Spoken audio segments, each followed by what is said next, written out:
Picture this. It is 10 p.m. in Chicago. Okay. The city is mostly quiet, but this sleek black Suburban pulls up to the gated entrance of Attack Athletics. And inside that SUV is an NBA star, right in the absolute pressure cooker of the playoffs. Oh, wow, the stakes are high. Exactly. And just the night before, the entire world watched him limp off the court in visible, just agonizing pain. Yeah, and the media is in an absolute frenzy at this point. His teammates are sitting in a hotel 2,000 miles away, and they have, like, no idea where he actually went. He completely vanished. I mean, he didn't secretly charter a plane to fly across the country to get his ankle iced by a medical specialist. Right. He flew all that way in the middle of the night just to stand in front of his legendary trainer, Tim Grover, and hear him say two words, "Don't think." It is such a remarkably cinematic moment. I mean, it perfectly encapsulates that intense, almost mythic aura surrounding elite sports performance. It really does. We are looking at this concept that at the absolute highest level, the physical body actually becomes secondary to the mental state. Yeah, and that is exactly our mission for this deep dive today. We want to get inside the mind of Tim Grover. You know, he is the trainer who built the physical and mental foundations for Michael Jordan, Kobe Bryant, Dwyane Wade. The absolute greats. Right. We're examining his highly polarizing book, Relentless, From Good to Great to Unstoppable. And to give you, the listener, a truly balanced picture, we brought a really fascinating stack of sources to the table today. A very heavy stack. Yeah, we are analyzing Grover's own writings alongside a brilliant analytical framework from the Niblets newsletter. Plus, we have heavy psychological counterstudies from Shortform, the Talent Whisperers Loop, and a pretty scathing critique by YouTube reviewer Sam Martin. So our goal here is to dissect what actually separates elite performers from everyone else. And perhaps more importantly, we really need to ask, is the psychological cost of that greatness something you should actually want? Absolutely. And I want you, the listener, to keep that exact question in mind as we go through this material. Evaluate your own ambition. Where do you draw the line for success? It is a tough question. It is. But before we jump into the deep end, do us a huge favor. Hit that like button, subscribe to the channel, and drop your initial thoughts in the comments section. We want a really strong debate going down there. For sure. So, to understand Grover's framework, we first have to look at how he basically categorizes human drive. He divides competitors into three tiers: coolers, closers, and cleaners. Or good, great, and unstoppable. Exactly. Tom Bernthal from the Niblets newsletter introduces this brilliant analogy to clarify the structure for you. He maps these three tiers onto a hospital emergency room. Oh, I love this analogy. Right. So imagine walking into a busy ER. The coolers are your highly competent triage nurses. They are reliable, they follow the established protocols perfectly, but they require external direction. And every functional system relies heavily on the coolers. You know, they maintain the baseline operation. Yeah, you need them. Then you have the closers. In our hospital analogy, these are the skilled surgeons. They excel in scheduled, highly controlled operations. Right. When the pressure is on, the lighting is perfect, the anesthesiologist has done their job. The closer steps in, executes beautifully, and delivers the win. But the final tier is the cleaner. The trauma surgeons. Yes. The cleaners walk into absolute bloody chaos, like a 10-car pileup just arrived. The protocols are completely out the window because the patient has 5 overlapping critical injuries. There is no manual for that. Exactly. A cleaner assesses the situation instantly, makes a split-second decision with incomplete information, and if standard procedures don't work, they literally invent a new one right there over the operating table. And Grover identifies 13 specific traits of a cleaner like that. But the structural catch is that in his book, he numbers every single one of them as number 1. Wait, really? All 13? Yeah, all of them. He believes no single trait is secondary. They form this interconnected web. And one of the most defining number 1 traits is that cleaners make decisions, not suggestions. Ah, I see. Because the psychological safety of making a suggestion is something Grover attacks pretty heavily, right? Like, when you suggest a strategy at work and it fails, you can easily diffuse the blame. You can just tell your boss, well, it was just an idea we all brainstormed. Right. And cleaners view that diffusion of responsibility as a massive weakness. They make decisions, and they personally absorb the entire weight of the outcome. Wow. They also prefer to be feared rather than liked. according to the text. Yeah, Grover writes that cleaners do not announce their presence or, try to win popularity contests. They act like a tsunami. Just total destruction. The force of their arrival is undeniable, and you just don't see them coming until you are swept up in their momentum. And they also refuse to recognize failure as a permanent state, right? To a cleaner, a failed venture or a missed shot is simply a blocked road. Exactly. They do not internalize the failure as shame. They view it as raw data, just immediately scanning for a different pathway out of the ditch. Which explains why they thrive when the emergency button is pushed. The lack of a standard operating procedure paralyzes the cooler, but it gives the cleaner the freedom to operate strictly on instinct and outcome. Precisely. But I have to ask about the team dynamic here. I mean, if cleaners thrive in complete chaos, refuse to make suggestions, and demand total control over decisions, doesn't that inherently destroy team chemistry? It sounds like a disaster for a team. Right. It sounds like the blueprint for a completely unmanageable lone wolf. Well, the sources actually address that friction directly. An analysis from the Basketball Network offers a perfect comparative study by looking at Michael Jordan and Kobe Bryant. Okay. Both of those athletes fit Grover's definition of the ultimate cleaner perfectly, yet they integrated into their teams and handled their preparation in radically different ways. That is interesting because we tend to picture a cleaner as one rigid, tyrannical personality type, but the application of the mindset is surprisingly diverse. Very diverse. Jordan operated on trust and raw execution. Grover notes that MJ rarely asked about the specifics of his training program, as long as he saw results on the court. He just wanted the win. Right. He would tell Grover to handle the physical preparation, demanding only that if he ever did ask a question, Grover better have a flawless answer ready. MJ empowered the experts around him, provided they met his impossible standards. But Kobe took the exact opposite approach. He was fiercely academic, like dismantling the logic behind every single variable in his life. Oh, absolutely fiercely. Kobe demanded to know the underlying mechanisms of everything. The Basketball Network piece points out he spoke 4 languages and required the kinesiological reasoning behind every single gym repetition. He wanted to understand the biomechanics of his own body. Yes. He wasn't just lifting weights to build muscle. He needed to understand the anatomical science of why a specific muscle fiber required tearing at a specific angle, just to increase his vertical leap by a fraction of an inch. I mean, when standard treatments failed, his academic approach pushed him way past normal boundaries. When he developed an eroding cartilage issue in his knee, Kobe literally flew to Germany to undergo platelet-rich plasma therapy. And that was a procedure that was not even FDA approved at the time. Right. PRP therapy involves drawing the patient's own blood, spinning it in a centrifuge to isolate the platelets, and injecting those concentrated growth factors directly back into the injured joint. It is intense. Kobe understood that he could biologically accelerate tissue repair beyond the timeline of standard physical therapy. He treated his body like an engineering project that he was personally optimizing. Exactly.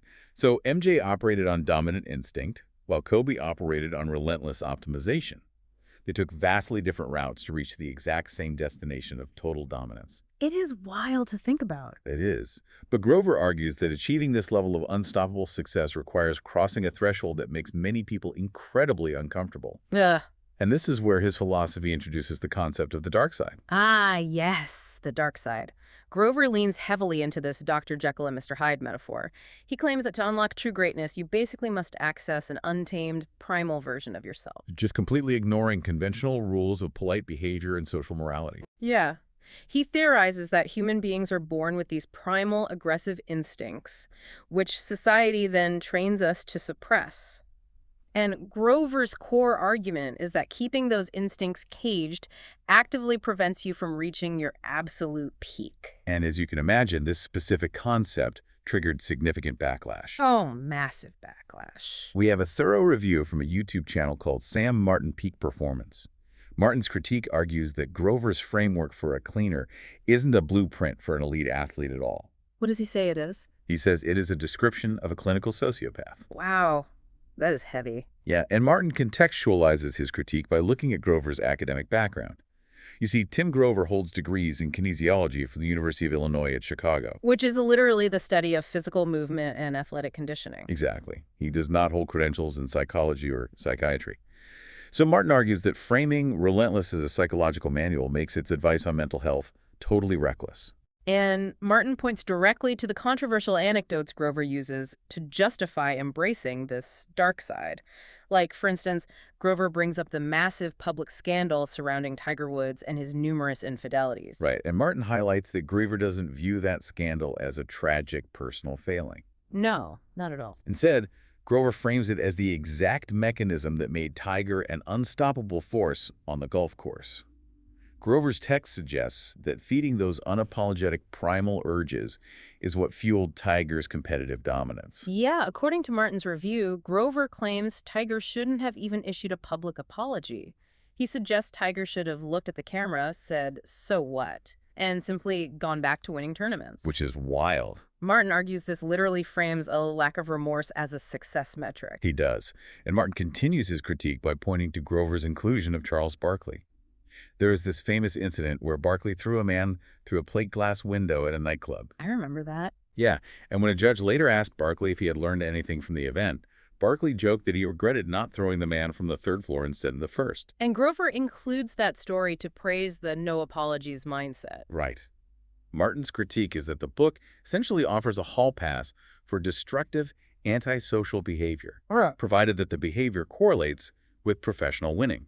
But when we transition from Martin's subjective critique to the objective scientific literature, Grover's psychological claims face even stiffer resistance. Much stiffer. The short-form research summary contrasts Grover's rules against established, peer-reviewed neuroscience. Let's unpack that, because a major pillar of Grover's philosophy is that emotion is a fundamental weakness. He instructs his readers to block out all feelings and operate from a state of cold, calculating logic. But to test that, we can look at neuroscientist Antonio Damasio's landmark book, Descartes' Error. Damasio studied patients who had suffered specific brain injuries that completely eradicated their ability to feel emotion. But their logical processing was perfectly intact, right? Perfectly intact. So, if Grover's theory holds true, those patients should have become ultimate cleaners. Without the burden of emotion, they should have been hyper-efficient decision makers. But that is not what happened. Not at all. Instead, they became paralyzed. Damasio discovered something called somatic markers. Our brains assign physical, emotional weights to our past experiences. Okay. When we face a choice, our emotions quickly filter out the bad options based on those past feelings. Damasio's patients lost those somatic markers. Because they felt nothing, every single option they faced held the exact same logical weight. Oh, I see. They would literally spend 4 hours logically analyzing the pros and cons of what to eat for lunch, unable to pull the trigger. Wow. Yeah. Emotion isn't the enemy of decision-making. It is the biological filter that makes decision-making possible. That completely dismantles the cold logic argument. And the scientific pushback continues when looking at Grover's stance on isolation. He advocates retreating into the dark, sacrificing relationships, and staying completely isolated in pursuit of the goal. But humans are fundamentally pack animals. Our nervous systems are wired for connection. When we experience extreme isolation, the brain interprets that lack of a tribe as a life-threatening emergency. And the biological response to that perceived emergency is a massive spike in cortisol, the primary stress hormone. Which is terrible for you. It is catabolic. In chronic doses, it literally breaks down muscle tissue for quick energy and impairs the prefrontal cortex, which is what governs strategic thinking. So a cleaner isolating themselves to gain an edge is inadvertently flooding their system with chemicals that destroy the physical and cognitive tools they rely on to actually compete. Exactly.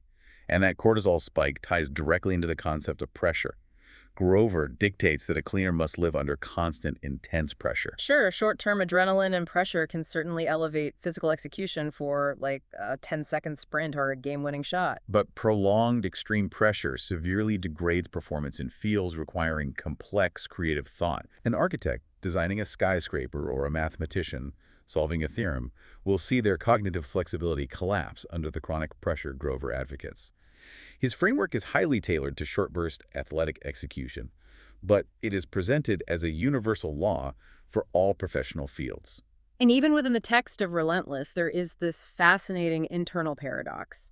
Grover explicitly writes that cleaners do not celebrate their achievements. While the rest of the team is spraying champagne in the locker room, the cleaner simply says, "Done, next," and looks toward the following season. They refuse to linger on the satisfaction of the win. Yet, in the exact same breath, Grover states that cleaners are absolutely addicted to the results. which is a huge contradiction. It describes a neurological contradiction. In the cycle of addiction, the brain releases dopamine based on a prediction error. The massive spike of motivation comes from the pursuit of the reward. Once the trophy is won, the dopamine crashes. So Grover's describing athletes trapped on a treadmill where the high of winning vanishes the moment it is achieved. Exactly. That paradox is why they have to say, done next. They are desperately chasing the next dopamine spike because the achievement itself offers no lasting psychological warmth. That sounds exhausting. So knowing all this friction between the motivation and the science, how do you, the listener, process this framework? The athletes Grover trained achieved historic, undeniable greatness. They really did. So how do we extract the productive genius of the cleaner mindset without adopting the sociopathic collateral damage Sam Martin warns about? Well, we find the synthesis in the learned resilience loop, which is detailed in our Talent Whisperers source. This loop basically takes the extreme accountability of Grover's framework and grounds it in sustainable psychological practice. And the loop consists of 5 phases, right? Decide, act, measure, adjust, and rise again. Yeah. The element we want to isolate from Grover is the cleaner's brutal self-accountability. A true cleaner never blames the referee, the shifting market conditions, or their colleagues. When they fail, they immediately look inward, identify their own deficit, and iterate. And you can adopt that fierce ownership over your outcomes without adopting the cruelty. You utilize the friction of a failure as objective data to calibrate your next attempt, rather than using it as an excuse to unleash a destructive dark side on the people around you. And Tom Bernthal offers a phenomenal practical application of this in his Niblets newsletter. He suggests conducting a decision audit for 1 week. Literally tracking the mechanics of your daily choices. Right. Note down every major decision you make at work or at home and categorize the driving force behind it. Was it a safe choice where you simply deferred to the established rules? That places you in the cooler mindset. Right. Or was the decision forced upon you by an external deadline or a demanding client? That is your closer mindset, executing under pressure. Or did the decision originate from your own internal standards, acting on instinct regardless of consensus? That represents your cleaner mindset. Auditing where you currently operate reveals exactly how much agency you are taking in your own life. And auditing those decisions leads us to a crucial final concept. The psychological research poses a major question about the lifespan of a cleaner.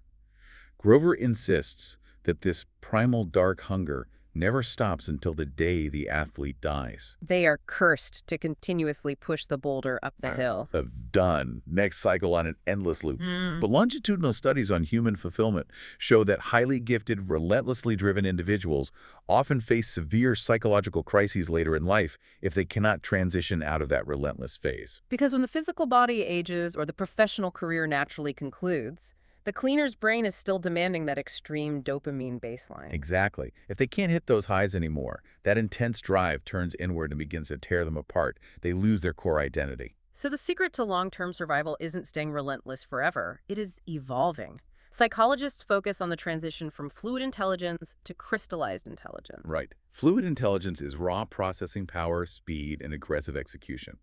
The young cleaner on the court. But crystallized intelligence is the vast library of patterns, wisdom, and scars accumulated over decades of battle. The survival mechanism is shifting from the warrior into the mentor.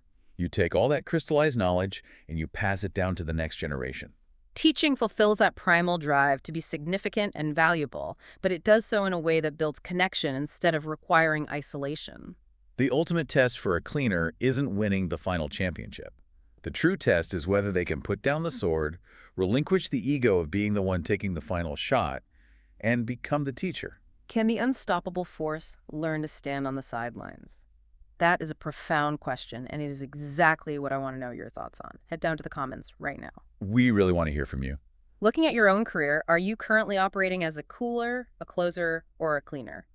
And do you think Tim Grover's dark side is a necessary biological reality for greatness, or just a sophisticated excuse for bad behavior? The answers will likely vary depending on what level of sacrifice you're willing to make. Thank you for joining us on this deep dive. Don't forget to like and subscribe to the channel so you never miss an investigation. And remember that player sitting in the Suburban at 10 p.m. sometimes. The most powerful thing you can do when the pressure is highest and the noise is deafening is just don't think.